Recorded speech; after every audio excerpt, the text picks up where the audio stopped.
സുഹൃത്തുക്കളെ, നമ്മൾ മുടിനീളി എന്ന് പറഞ്ഞിട്ടൊരു സംഭവമുണ്ട്. അത് എണ്ണ കാച്ചാൻ വേണ്ടി ഉപയോഗിക്കുന്നതാണ്. അതുപോലെ ദാരിദ്ര്യ തൈലത്തിൽ ഇത് ഉപയോഗപ്പെടുത്താറുണ്ടെന്നാണ് അറിയുന്നത്. ഞാൻ ചെയ്തിട്ടില്ല.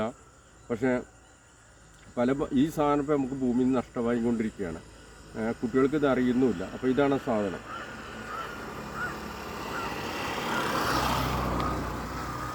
ഇങ്ങനെ നീളത്തിൽ ഇതെങ്ങനെയാവുമല്ലോ. ഇതിപ്പോൾ ഞാൻ പറിച്ചെടുക്കുകയാണ്. ഇത് പറിക്കാൻ എനിക്ക് തോന്നുന്നില്ല. എന്താ അറിയോ, ഈ സാധനം നമ്മളെ പുതിയ തലമുറക്ക് ഇതെന്താണെന്ന് അറിയില്ല. പിന്നെ അതുമല്ല, ഇത് നമുക്ക് വംശനാശം സംഭവിച്ച് കഴിഞ്ഞു എന്നാണ് ഞാൻ പറയുന്നത്. ഇങ്ങനെയാണത് വരുന്നത്.